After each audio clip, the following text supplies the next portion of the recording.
What's happening, folks? Back with another reaction, back with some more Bad Religion, and we're going back to their Dissent of Man album. I believe 2010, just let me make sure I had that right, yep, 2010. And as I mentioned, I've been going, I said I was going to start going through the rest of the albums chronologically, and then I started jumping around a little bit, but I still do have that general idea. Indeed, so we're going to the third tune on Dissent of Man. I've already reacted to the first two. This is a tune called The Resist Stance, like resistance, but The Resist Stance. And I really enjoy this song. It gets to themes of cognition, themes of conviction, themes of ideology over time. What it's basically talking about is people who are inclined to be dissident, people who are inclined to be critical of problems, of injustices, of oppression, and so on. They will develop a set of ideas, and if they are diligent, they craft those into sort of critical platforms and ideological talking points and so on. But over time, there is a danger if one is too fervent, if one is too hyper convinced of one's own ideological validity. There's a danger of becoming dogmatic. There's a danger of becoming sort of entrenched and ingrained in those set of ideas that are no longer necessarily attached to reality, attached to empirical events and outcomes and happenings. And eventually one can become sort of this ideologue who is so divorced from the real needs and desires and situations of everyday people that one could actually become so radical that you actually fail to see the humanity of other people, including people who maybe you might disagree with them about one thing or another, but at the end of the day, they have legitimate concerns, but you're so keen to keep with your hyper-vigilance of one particular set of ideas that have by this point become this sort of ossified dogma that is, again, utterly divorced from what is actually happening in the people's lives that you think you're talking about. And the song makes the point that this is particularly dangerous, or the danger for this to come about is especially relevant when corrupt and oppressive regimes aren't toppled, when the revolution doesn't happen. So it's you're young and you get these ideas and I'm going to be part of a new movement that's going to create something better for other people and whatever, and this is the way we're going to do it. We know how we're going to do it. And then over time, that doesn't really happen. Not enough people get on board. There's sort of revanchist, people resisting against it and so on. And things generally kind of stay in the sort of status quo, maybe changing a little here or there, but then backsliding in other places here and there. And so the danger is that a person who's so convinced of the sort of moral righteousness and the rectitude of what they believe and what they're trying to do, that then they'll be even less inclined to change their views because they essentially become jaded, there's nothing ever going to change because these people are always going to be like that or so on. And again, they'll fail to see the humanity, they'll fail to see the ambiguity, they'll fail to see the complexity of these situations. So basically it talks about ideological conviction and the danger inherent in just increasingly re-imbibing your own ideas over time, especially when you feel you're up against a sort of impossible sort of regime that you can't topple and so on. It leads people, according to the view of this song, and according to my view of this song, I should say, it leads people to become sort of dogmatic and sort of blind to the ambiguity and the humanity around them because they're so convinced, for years and years and years that they know what's right and no one else listens, and that's why things don't change, but they know everything that really needs to be, and if you don't agree with that, well then you're just part of the them. So it's a song that I think it speaks to the way in which people who start with genuinely good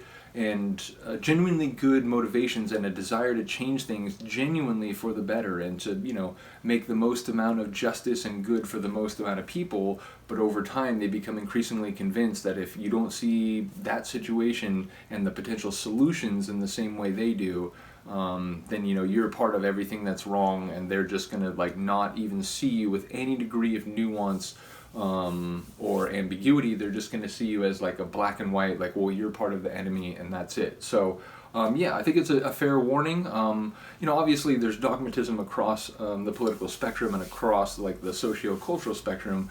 But yeah, I do. It's something that I often think about. That in my critiques of certain forms of social organization or government or so on, that I never become complacent, that I never become sort of dogmatic and just saying the things that I say because I've been saying them for a while, not because I'm actually like reading and trying to pay attention to what's going on and listen to other people and so on.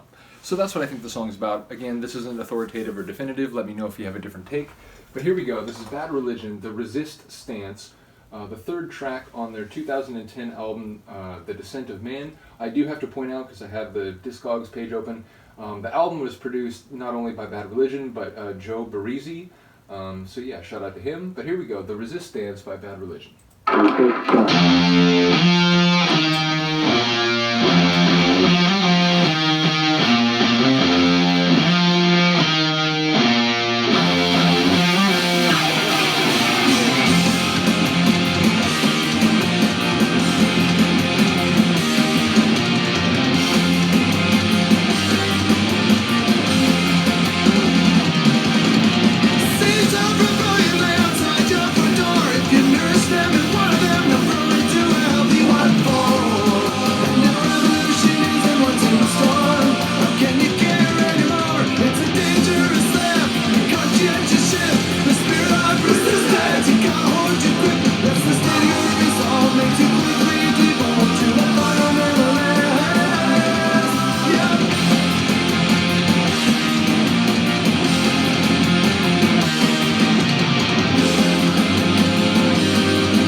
Not his singing was like powerful in this one. You're an archetype that can fit to the wall when you cling to your convictions like a fireman in rolling and stall. Never thinking of the bigger world outside as they take you for a ride. It's a dangerous land, conscientious shift. The spirit of resistance you can't hold your grip because passion and pain can be readily conflated as belligerence. That's right, like,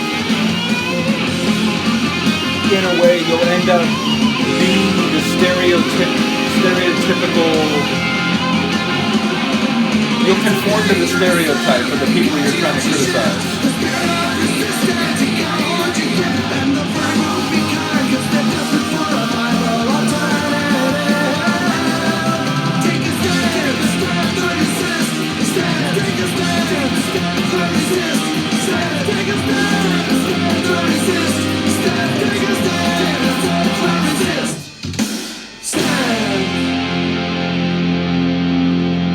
There might be one or two layers in there that I wasn't remembering. I'll have to give that a couple more listens. Do let me know if you got some insight.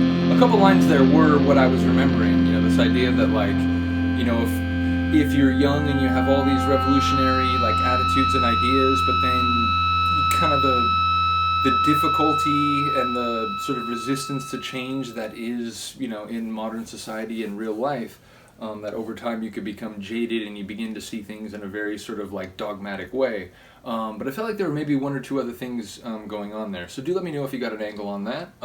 Yeah, like I said, these last, say, 3 studio albums plus the Christmas album, which is to say Dissent of Man, which I'm going to call it True North, the Christmas album, which again is sort of like a cheeky, like anomalous thing that's kind of outside the regular albums, and then the most recent Age of Unreason. I do know them less, so I was kind of remembering the lyrics, but I didn't remember Greg's voice on that one. He really came in like it was both powerful and melodic. Like sometimes he sings with a lot of force, sometimes he sings, I'm thinking of like Dream of Unity, it's like very sort of melodic. Sowing the Seeds of Utopia, another good example. But this one I felt like it was both. It was like really pushing it, but he was pushing it with a lot of melody. So shout out to Greg. And again, but this 2010, this is 30 years after they got started, still rip-roaring and badass, just like the early days. So yeah, shout out to Bad Religion. Let me know what you think of the tune. I'll see you next time. Peace.